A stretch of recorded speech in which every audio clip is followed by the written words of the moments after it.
सबसे बड़ा भौतिक प्रदेश अरावली भौतिक प्रदेश, अरावली पर्वतमाला। ठीक है, हमने सबसे पहले जब पश्चिम मरुस्थलीय प्रदेश को पढ़ा था तो सामान्य परिचय पढ़ा था, तो हम इसका भी सामान्य परिचय पढ़ेंगे। ठीक है, सामान्य परिचय में हम इसके काफी सारे उपनाम देखेंगे। उससे पहले हम एक देखते हैं कि ये 65 करोड़ साल पहले प्री कैरिबियन युग की है। ठीक है, अच्छा, आज 65 करोड़ साल पुरानी है ये अरावली पर्वत। इसका एक इंट्रोडक्शन तो ये लिखो, और इसका थोड़ा और पोस्टमार्टम किया गया तो ये पता लगा कि विश्व की सबसे वलित पर्वतमाला है, वलित प्राचीन पर्वतमाला है। ठीक है, वलित प्राचीन पर्वतमाला है। एक बात को आपको ये नोट करनी है, यहाँ पर्वतमाला है। इसके बाद गुरु जी, इसके बाद तो क्या कहते हैं कि और गुरु जी हमने ये सुना है कि अरावली जो भौतिक प्रदेश है जिसका निर्माण कैसे हुआ, तो हमने आपको बताया प्री कैम्ब्रियन युग में हुआ, 65 करोड़ साल पहले हुआ है। और ये विश्व की सबसे प्राचीन, यानी कितनी पुरानी है ये देखो, विश्व की सबसे प्राचीन पर्वतमाला हमारे पास है। तो नई भी हमारे पास है, जिसको बोलते हैं हम हिमालय पर्वतमाला। ठीक है, इसको भी आपको ध्यान में रखना है। एक तो ये हो गया, ये 65 करोड़ साल पुरानी, ये इतनी है। और तो इसकी लंबाई गुरु जी कितनी है, तो 692 किलोमीटर। ठीक है, इसकी कुल लंबाई है 692 किलोमीटर, जिसमें से राजस्थान में इसकी लंबाई है 550 किलोमीटर। परसेंटेज की बात करते हैं तो राजस्थान इसका 80% कवर करे हुए है। ठीक है, राजस्थान के अंदर हम अरावली पर्वतमाला की बच्चों बात करते हैं तो इसको राजस्थान की जल विभाजक रेखा कहा जाता है, जल विभाजक रेखा कहा जाता है। देखो, जल विभाजक रेखा इसको इसीलिए कहा जाता है क्योंकि अरावली पर्वतमाला है ना बच्चों, जो मेरे बच्चों ये यूं है, ये यूं है, हाँ कुछ है तो यूं ही। तो यहाँ से अरब सागर की नदियां और यहाँ से बंगाल की खाड़ी में जाने वाली नदियों को ये अलग करता है, सबसे बड़ा रीजन यही है। उसके बाद क्या कहते हैं कि इसको जनजातियों को ये क्या करती है, आश्रय देती है, यानी इसको हम बोल सकते हैं कि जनजातीय संरक्षण भी ये करती है। ठीक है, यानी जनजातीय जीवन रेखा बोल सकते हो आप इसको। राजस्थान की जल विभाजक रेखा भी है, ये भी है। तो और ये बच्चों राजस्थान के अंदर आती है, ये तो कहां से आती है आपको पता है क्या, ये केहड़ ब्रह्मा से राजस्थान के अंदर एंट्री लेती है, जो आपके सिरोही में पड़ता है। ठीक है, और ये खेतड़ी झुंझुनू तक विस्तारित है, खान तक है, खेत से खेतड़ी, कैसे खेड़ ब्रह्मा खेतड़ी तक। ठीक है, और ये इसके बीच में जो इसकी लंबाई जो बच्चों 550 किलोमीटर है, तब की इसकी कुल लंबाई जो 692 किलोमीटर है, जो दिल्ली के रायसीना हिल्स तक जाती है। इस बात को आपको दिमाग में बैठा लेना है। ठीक है, ये क्वेश्चन मोस्ट है, ये क्वेश्चन मोस्ट है, ये क्वेश्चन मोस्ट है। ठीक है, इसके बाद गुरुजी इनकी भारत में एंट्री कहां से होती है, तो इसकी भारत में एंट्री पालनपुर गुजरात से होती है बच्चों। जब आप 7वीं क्लास की बुक पढ़ोगे ना माध्यमिक शिक्षा बोर्ड की, तो यहाँ पर ये डाटा उल्टा है। ठीक है, पालनपुर से क्या ये निकलती है गुजरात।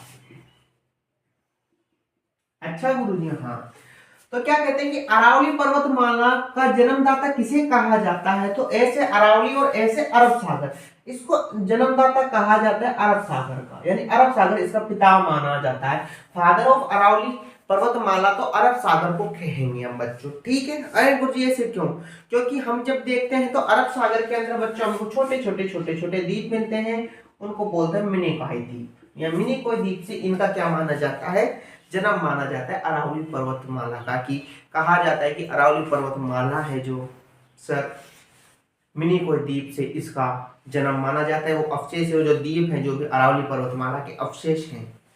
चलो कोई नहीं, इस बात को भी आपको ध्यान में रखना है। ये इसका सामान्य इंट्रो है बच्चों। ठीक है, मैं इसी में आपको सब बता दूंगा। अरावली पर्वतमाला की सबसे ऊंची चोटी है सिरोही में गुरु शिखर।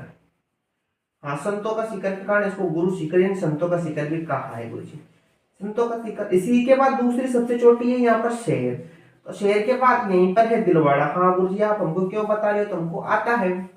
देखो बच्चों, सारी चोटियां हैं जो कहां पर है, एक बात देखना, ऊंची सबसे चोटी अरावली पर्वतमाला की सबसे ऊंची चोटियां कहां पर हैं बच्चों, दक्षिण में है और पश्चिम में है।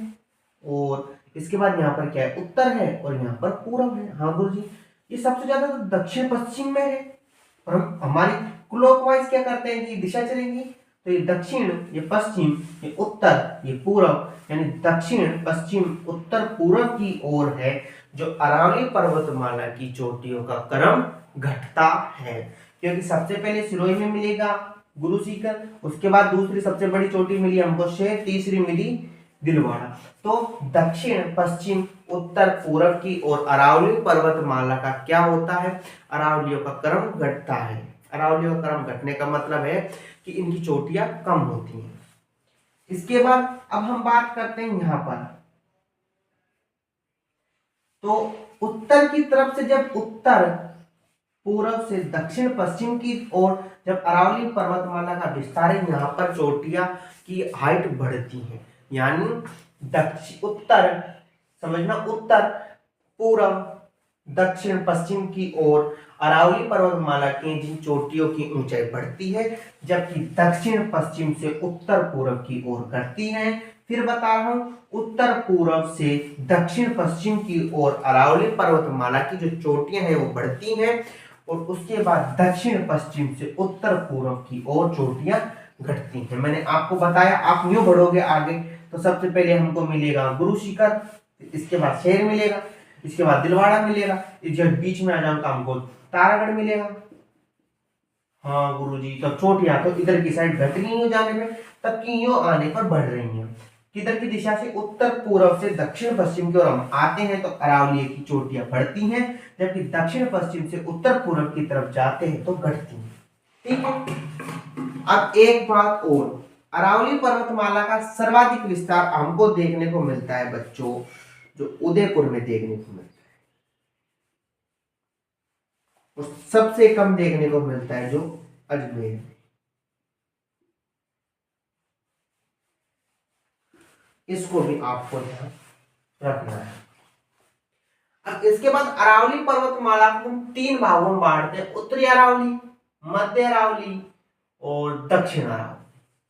ठीक है, इनको तो हम कल याद करेंगे। अरावली पर्वतमाला का थोड़ा सा सामान्य परिचय है, इसको कंप्लीट कर लेना। और हाँ बच्चों, इसको संतों का शिखर भी कहा जाता है, संतों का शिखर।